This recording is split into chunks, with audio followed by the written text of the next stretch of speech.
Today on the Big 3 in 30, Illinois gets back to the Final Four. UConn versus Illinois. Arizona prepares for a matchup with Michigan. I have believed all season long that Arizona and Michigan are 1A and 1B. And LSU reintroduces Will Wade. Will Wade wasted virtually no time whatsoever at his introductory press conference. This is the Big 3 in 30 College, the three biggest stories on campus from our local experts at the Locked On Podcast Network.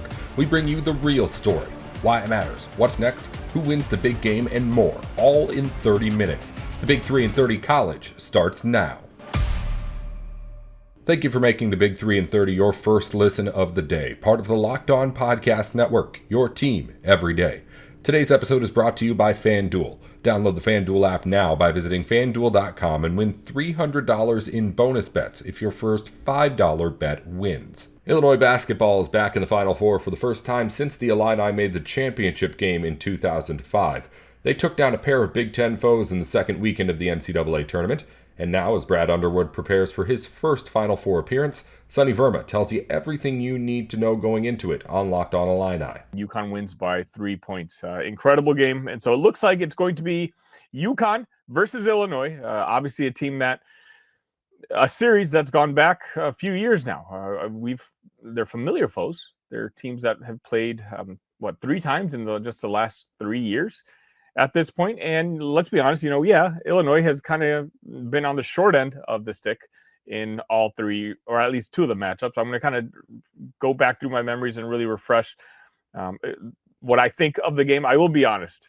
If you have a chance, and I promise I'm going to put this video in the description, go back and take a look at the post-game live from the previous UConn game, which I believe was happening in November 28th of this season. And I tell you to bring that up because it tells you about the highs and lows of this basketball team and this basketball season.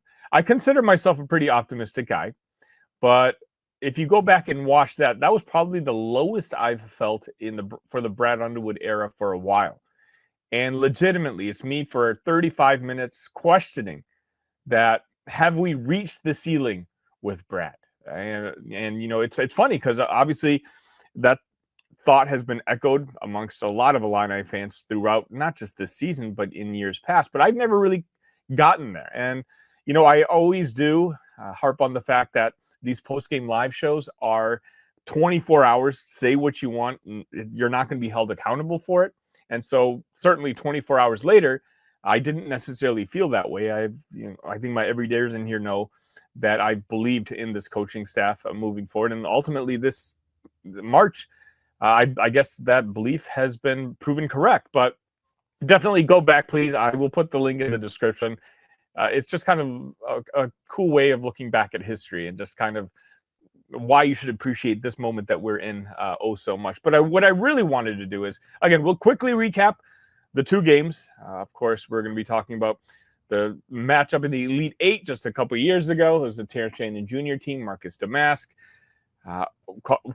Unfortunately, that was a team that was in the top 5 teams in the country, in my opinion, in particular the way that they played at the end. They won the Big Ten tournament. Terrence Shannon Jr. was the all-time scorer in the Big Ten tournament, and I believe he played 1 less game than the previous record holder. It was a team that we all felt really confident for, and we were really hopeful for, especially with the drama that Terrence Shannon Jr. was working with during the middle of that season.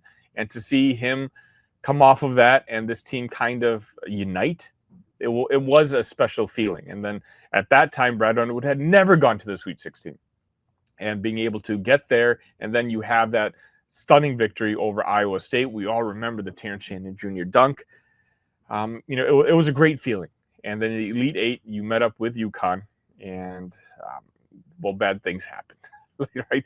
30-0 happened. A meme was created on that day. So quite simply, you saw some of the downsides of Brad Underwood in that game, in the sense where you understood what the strategy was on the outset. The strategy was take the ball and try to get Donovan Clingan into foul trouble. And they did that over and over and over again. And it did not work over and over and over again. And at some point in the second half, the game was done. It was over. Quite honestly, if we're being real, the game was pretty much over at halftime, if I recall correctly. But it's a game where I don't feel too awful because I really like that basketball team, and I think they were one of the best teams that year. The fact that they only made it to the Elite Eight is because of the competition. That UConn team, I still maintain and believe, was probably the best college basketball team of the last decade or so. I'm sure Arizona and Michigan, they might have an argument if they're able to pull through next weekend themselves. But for me, everything I saw of that UConn team, I could tell that they were very good.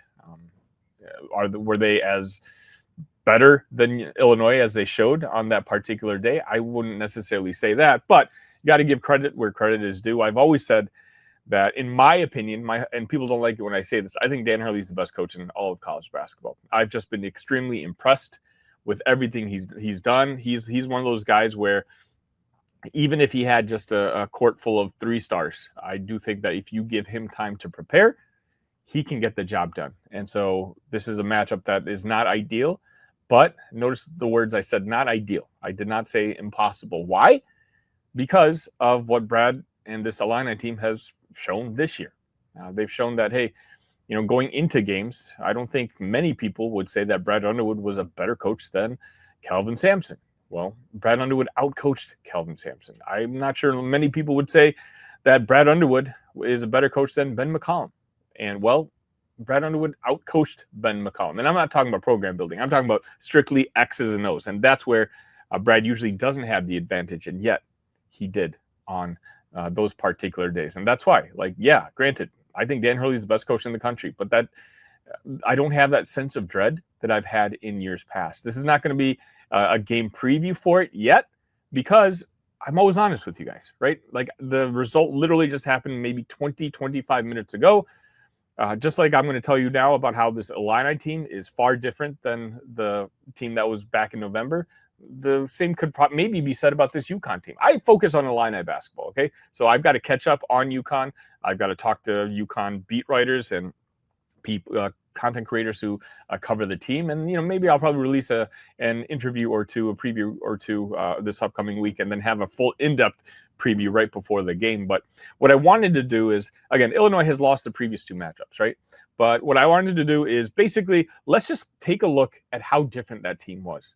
What I'm going to do is pull up the box score from that November 28th matchup, and let's just go over it. Let's take a look at the minutes. Let's just because I remember how differently that team was playing. And let's just kind of enjoy this together, and maybe you'll see why I'm not necessarily concerned that Illinois lost by, I think it was 13 points in the previous matchup for the 2. Okay, so I'll bring that box score up right now. All right, the box score is up for those of you guys watching on YouTube. For those of you who are listening to me on audio, I sincerely appreciate you. We're actually up 3x on the downloads that we get on the audio side compared to last year. Thank you all so much. Again, please, if you can, leave a 5-star review. That's really going to help this channel out. And if you're watching this on YouTube, go find me on your favorite audio platform. Spotify, Apple Podcasts.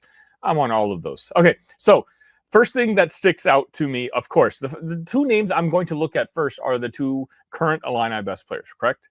The freshmen, Keaton Wagler, David Mirkovic. I know there's going to be a discrepancy because, well, we didn't play through those 2 guys earlier on in the season, in particular at March. And if you take a look at these minutes, David Mirkovic in the first matchup, again, you can see UConn won that game 74-61. UConn at the time, that made them 6-1, and Illinois fell to 6-2. David Mirkovic played 18 minutes, and Keaton Wagler played 14 minutes. Tommy Avicic played 25. Stojakovic played 24. Kylan Boswell played 39. I do remember that game because that was the game where Kylan Boswell really showed up. And, in fact, if you take a look at the box score, for the most part, it looks like he's the only one that showed up. Ben Humrickhouse played 26 minutes. You had Jake Davis only playing 8 minutes. Is this a typo? You have Mihajlo Petrovic. He played 18 minutes in that UConn game, going 1 for 7, and you kind of got a glimpse of why maybe he didn't. Has he played 18 minutes combined since that game? Now that I think about it, I don't think so. But Brandon Lee played 11 minutes himself. So you see what I'm saying? I'm speaking to Illini fans right now that you lost by 13 points to this UConn team, but don't think that any of that is going to carry over to the matchup on Saturday. This current mode of this team, this mold of this team. You're talking about David Mirkovic, Keaton Wagler. Keaton, Keaton at this point has become, one of the best players in the entire country. During this time, he was a role player. He was just a guy on the basketball team. And then essentially a couple weeks after this, they handed Keaton the keys to the car, and we became the number one offense in the entire country. That's right. As of yesterday, Illinois took back the number one spot from Purdue. And I'm just not talking about just from the country. I'm talking about all time when it comes to offensive efficiency. And that's because of what Keaton Wagler can do and what David Mirkovic can do. And now that the offense runs through those guys, this is going to be a completely different team. And there's nothing really that Dan Hurley and his coaching staff can go back on from that particular tape and be like, hey, we can probably implement that. No, I think you got to throw all that out and basically start afresh, start brand new. And what have I always said on the show, in particular, since the Big Ten tournament? I felt more upbeat. I felt more positive about, I know Illinois had lost 5 of 9 at the end of their schedule, regular season schedule, and the Big Ten tournament. But I'm like, you know what? I just want to get out of the Big Ten, and I want to play other teams because this team's very hard to game plan for. And I think we've kind of seen a glimpse why. Illinois has won by over 10 points in each of their matchups so far in March Madness. And it's because, as I said, this team is very hard to plan for. And the team that UConn's going to be playing on Saturday is far different than the team that they played in November. I'll be honest, the first impressions, I think we match up a little bit better against UConn than we would have against Duke. Duke, I just think, has more star players that I was kind of concerned about. But again, it doesn't matter, right? UConn took care of business against Duke. It's right now, I'm shocked. The line came out as Illinois -2.5. So your Fighting Illini are favored to get to the national championship game. Would I make Illinois favored? I don't necessarily know. I believe coming into this game, Illinois was the KenPom number 4. UConn was the KenPom number 9. And if we're being honest, Illinois has played a little bit better than UConn as of late. But both teams had 3-point issues in their previous Elite 8 games. So we'll see. Maybe it's going to come down to which team doesn't have those 3-point issues and can make their baskets. What if sports were traded like markets? Now you can put your sports IQ to work in real time with Robinhood prediction markets. It's not you against the house. It's you participating in a live market. You can buy or sell your positions live all game long. Use your sports knowledge in the moments that matter. Robinhood prediction markets changes the game. It's people moving the action. So when momentum shifts, you can move with it. I always knew the game, but never had a dynamic way to apply that knowledge. Now I can actually take part live in a market powered by people. You're no longer just a spectator. Play by play, you decide. Trade every play with Robinhood, now available across the U.S. Download the Robinhood app now to begin. The tournament is here, one of the best times of the year. Brackets, buzzer beaters, upsets, it's non-stop action from tip to final cutdown. And right now, FanDuel is giving new customers a way to stay in the action all tournament long. Here's how it works. You can get up to $300 back in bonus bets every single day for 10 days. That means 10 chances to stay involved throughout the entire tournament. You can mix it up however you want. Games, futures, or same-game parlays for even bigger payouts. It's perfect for the tournament because every day there's something new. Different matchups, new storylines, and more ways to get involved as the bracket unfolds. So visit FanDuel.com to sign up today. That's FanDuel.com to get in on the action. Welcome back to the Big 3 and 30 College. Arizona went into halftime Saturday down 7 to Purdue, but then outscored the Boilermakers by more than 20 in the second half to make the Final Four. Leif Thulin looks ahead to Indianapolis on Locked On Wildcats. I think these are the best 2 teams in the country, and it's not just because they made the Final Four and Duke did not. I have believed all season long that Arizona and Michigan are 1A and 1B. I think that Duke was a step below because they were so dependent on one single player, and Arizona and Michigan have elite depth, but also NBA talent on their roster, and you could argue more NBA talent, and I would argue that. These are the 2 most talented rosters in the country. They're very well coached, and they're both enormous and elite on offense and on defense. I am a little bit bummed that this game isn't the title game, but I adore that we get to see it. This is just the 5th time, as a college basketball fan, just the 5th time ever that 2 teams have met in the Final Four with 35-plus wins. And this one's even more impressive because it's the Final Four and it's not the championship, meaning there's one fewer time to try to get that 35th win. So the hype is real. It's palpable. It's awesome. And as soon as the bracket came out, I felt pretty confident we would see this matchup. I mentioned the bracket overview. I felt like Michigan had the best draw of anyone. I thought it was annoying that Arizona was on the same side as Michigan because, frankly, I would have rather played Duke, even though Duke beat Michigan. The other part about this is I think Arizona had a better resume than Duke, and Duke was the number 1 overall seed. But you know what? Doesn't matter now. I'm excited to see this matchup. Like I said, I wish it were the final game of the season because I think it deserves to be that. But the hype is real. These two teams are the best teams in the country, and in my opinion, the best teams to play in a Final Four and the most equally matched teams to play in a Final Four in quite some time. I think the only other game recently that's kind of had this appeal where I'm like, oh, yeah, these are the best two teams in the country by far, and they're going to meet in a Final Four, and I felt confident throughout the year, would be Baylor and Gonzaga. And that was in 2021. But the thing is, I felt more separated those two teams than these two. I was all in on Baylor that year. I thought their ball pressure was unbelievable. I thought Gonzaga didn't have quite the testing, the seasoning that Baylor did by playing the Big 12. Arizona and Michigan play more similarly than those two teams, are built more similarly, in my opinion, have a more similar level. These two teams, while they both embody modern basketball with size and just modern and taking apart analytics, and deciding, yeah, this is how we're going to maximize our output with analytics. They both embody it. They both have up-and-coming coaches who are kind of new to their program. And they do all those things well, but they approach it differently. And I'm so excited to see that. Both the teams are enormous. Both are elite on offense and defense. But they have a different approach on how to defend and how to score. Philosophically, they are very different, but they have the same roster recruiting and building of a roster pitch. They're going to be huge at every position. They're going to play fairly quickly. Arizona and Michigan are separated by a smidgen according to the analytics, and they're built very similarly according to the analytical profiles. Firstly, they're both massive. Defensively, they're even better than they are offensively, where both are top 10. They both have multiple bigs, and they have a nice mix of new faces that's not so typical. Arizona, of course, their starting lineup has 3 freshmen. Usually that's a huge storyline going into March. Oh, this team can't win because they're built on freshmen. Well, Koa Pete and Braden Burries in the Sweet 16 had 23 and 21. Burries with 23, Pete with 21. Koa led all scorers with 20 in the Elite 8, got the most outstanding player in the region. Burries was honored, of course, as well. And then there's Yaxel, who's 24, but he's new to Michigan. Adai Mara from UCLA, new to Michigan. Morez Johnson from Illinois, new to Michigan. And then, of course, you have some holdovers like Krivas and Bradley. And in Michigan's case, not too many holdovers. Amari Burnett's that have been there for a little bit. But there are veterans on the team, on that team that make them formidable.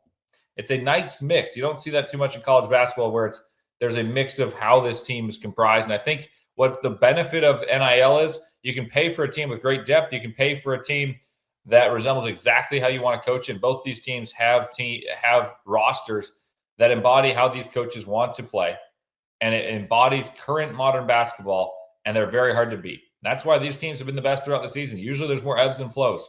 These two have been the best all season long, and it's a joy that they get to meet. This is how similar these teams are. Arizona is 0.6 points per 100 possessions better on offense, and Michigan is 0.6 points per 100 possessions better on defense. Basically, dead even. Michigan scores 49% of their points from 2, 32 from 3, shooting 37% from 3, and they shoot a lot more threes than Arizona does. Defensively, Michigan holds teams to a nation's best effective field goal percentage, holding teams to 31% from 3 and 44% from 2. Arizona is right up there on defense. And to me, the way I kind of boil it down for you in terms of an overview, and this would be an unbiased overview. Obviously, I'm rooting for Arizona, and I've watched more Arizona. But to me, Arizona is the most consistent great team in the country. That their pendulum doesn't swing as far in either direction. That they're really good's really good, but their bad doesn't really deviate. Michigan, I think, has the highest level of very good. When they're rocking and rolling, they're elite, and frankly, they are almost untouchable when they're rolling. However, they are more touchable on more nights than Arizona is. Arizona just wears teams down, and no one can stay with them for as long as 40 minutes is. And when Arizona's been healthy, they have not lost. They're extremely consistent. They are physically overwhelming. They have multiple guys that can get out and score. Michigan's similar in that regard. And even when Michigan hasn't been their best, they've eked out wins because, well, quite frankly, their best isn't always needed because they have an first-team All-American, Axel Landenberg. They have arguably a lottery talent and a big man who's one of the best rim protection in the country and also orchestrates their offense at 7'3" and a Daimara. They have Morez Johnson, who in his own regard could be an All-American caliber player if he weren't flanked by two others. And that's their front court alone. They have multiple guards. They did lose a guard, LJ Grayson, and their depth has been thinned. But this team is a juggernaut. They just have days where their shots not falling as much. They still play the same way, and you can live and die by the three. And some days they're more vulnerable than others. We'll get to that in a little bit. But like I said, Arizona's the most consistent team this season, and they have a gear that they get to that very few can touch. Michigan has a gear that may even be better than Arizona's top gear, but their main gear doesn't quite go as fast as Arizona's. These teams are elite. And frankly, the only team I feared all season has been the Michigan Wolverines. Casey Jacobson from Fox I've had on a couple times, and each time he's told me the team he has to beat is the Michigan Wolverines since the beginning. And I've had Arizona, and now it's coming to fruition, the battle between the best teams in the country, and virtually, statistically, nothing separates the two.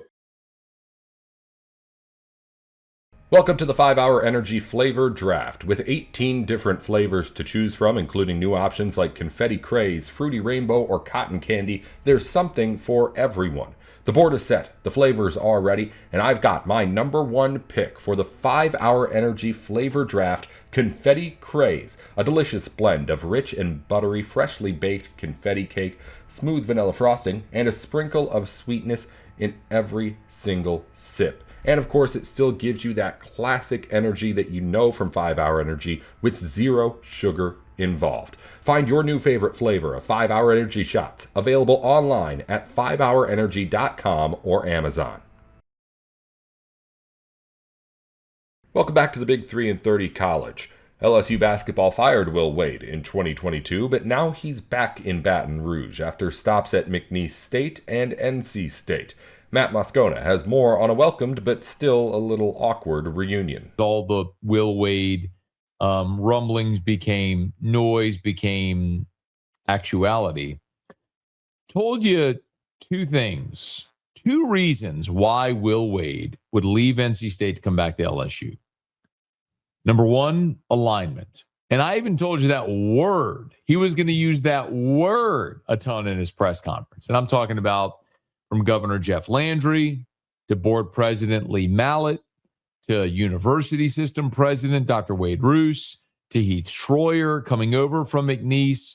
That alignment was key. The other was the LSU fans, the people that supported him during his most trying times as basketball coach and professionally. Well, Will Wade wasted virtually no time whatsoever at his introductory press conference discussing those very things. And let's go in order.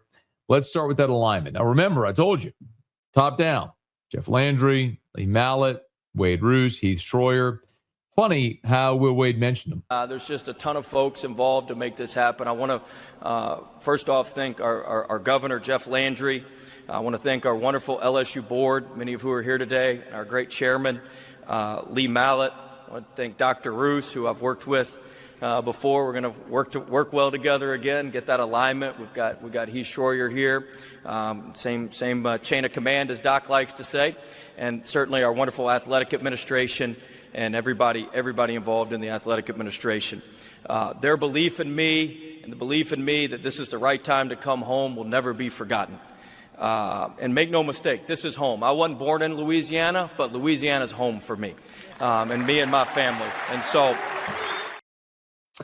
tugging at the heartstrings, man, smart guy. But you know what? I believe him. And if you've lived in Louisiana, if you're from Louisiana, if you went to school in Louisiana, you understand that component of it. Like, it's the thing we talk about all the time about this state. Y'all, we are different. We are, and we know it. I know this. I see all of the impressions.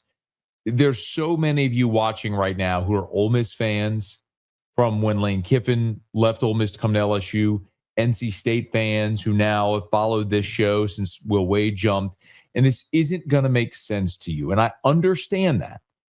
This is a weird place. It is different. Lane Kiffin coined the just different thing, and it's not a funny slogan. It's true, even with relation to the rest of the Gulf South. Look, you can drop somebody randomly, boom, in parts of rural Mississippi or rural Kentucky or rural Alabama or rural Georgia or the panhandle of Florida, and a lot of it looks, feels, sounds, acts exactly the same. Now, look, every state has its own culture. I don't mean to be dismissive of that, but there's so much of it that feels the same. When you get into Louisiana, where we spell things differently, we talk differently, we eat weird things, all of it, like, you know where you are. And we take a lot of pride in that in this state. And some people get it and some people don't. And if you don't, it's probably not going to go great for you here. But if you do and you embrace it, the people here will love you forever. And it doesn't happen for everybody. It didn't happen for Brian Kelly. It clearly happened for Will Wade when he was here at LSU and when he was at McNeese. And for him and his wife Lauren and their daughter Caroline, that they set that hook, man. And you heard him say it. Like, this is another interesting soundbite that sort of explains. It's 14 seconds, but this tells you the story. I know people have been talking about us a little bit. I understand I'm not for everybody. And we understand also that LSU isn't for everybody. But one thing we both understand is I'm for LSU and LSU's for me. And make no mistake about that. So for Will Wade, you wonder why he came back. The past 2-3, whatever it's been, weeks, there's two reasons. Number one is the alignment he just talked about, because in order to have success, you have to have the resources. Well, how do you get the resources? Well, from the governor to the board chairman to the president of the university, athletic administration, all those people are pulling in the same direction for the resources in this state for a common goal. Yeah, you can achieve great things. And number two is the people. And, you know, I when Will Wade finished his press conference on Monday at the Maravich Center, the first thing he did is he left the dais and walked over to the student section, the students that were there. And he was high-fiving them and taking pictures and all that stuff. And Will Wade's, I was one of the last people that left the PMAC on Monday. And Will Wade must have stayed for an hour, hugging, embracing, talking to, greeting everyone, from board members to boosters to fans to people he's known here from the time he showed up in 2017. And it was the way I describe it is, imagine your best friend from college or high school, and life goes on and your paths diverge and you don't see each other every day or talk every day. But 5 years down the line, you end up in the same place, you see each other, and your reaction is big, wide-eyed, and you're going to give this big embrace to that person. You're going to hug long, because it doesn't matter how long you've been apart. You have a shared life experience that you can't let go of, no matter where your life takes you. Will Wade had that experience 100 times on Monday at the PMAC. And it explains why he came back. I don't expect, if you're an NC State fan and you found the show today, I don't expect you to understand the LSU connection, but that part of it, the human part of it, maybe that makes sense to you. And you may not like Will Wade and how he left, and I get that. But the human element of that, of someone who loves a place and the people and embraces it and has a chance to go back to them, that component of it on a human level has to make sense at least a little bit. And that's what's rooted in this, because on a basketball level, it doesn't make sense. I've said this a million times. NC State is a better basketball job than LSU. That is objectively true. They've won a national title. They care. Basketball ranks ahead of football in their hierarchy. That'll never be the case at LSU, ever. Will Wade could win 100 national championships in a row. People here will never love that basketball program the way they do the football program. But they embrace Will Wade and his family, and that's why Will Wade is back. Now, Will Wade also, of course, never one to shy away from humor and jabs, had this to say. We're coming back to make history. We're going to make history one way or the other. We're coming back, like Dr. Ruth said, to try to hang a banner, win a national championship, or I'm going to be the first coach fired from the same school twice. But one way or another, we're going to make history. And the crowd was raucous, and they loved every bit of it. Now, he was also asked, Will was, about the perception, right? The way he left NC State and him being sort of painted as a villain. And it's something that at this point in his life, Will Wade clearly just doesn't care. I long ago quit worrying about my perception. So that part doesn't bother me too much.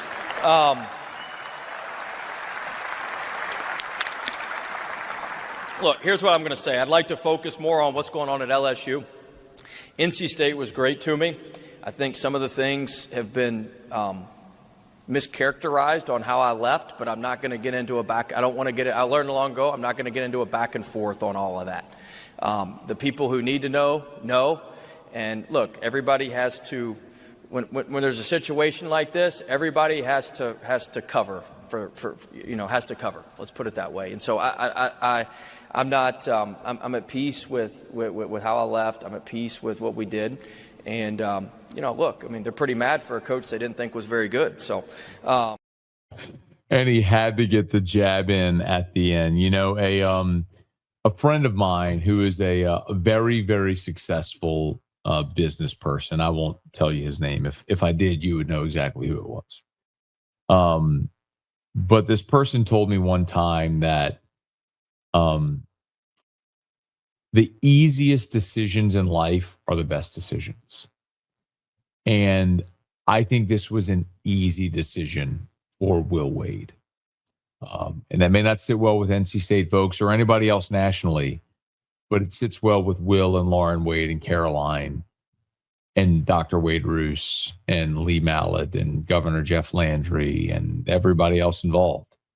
And for that, it was the best decision for them. And we'll see if it's the best decision for LSU. Only time will tell, because Will Wade has to win and win big in order to make that decision justified. That's all for today's Big 3 and 30 College. If you follow pro basketball or football, the Big 3 and 30 has shows for the biggest news in the NBA and NFL going up every weekday just like this one. Just search the Big 3 and 30 NBA or the Big 3 and 30 NFL wherever you're listening or watching now.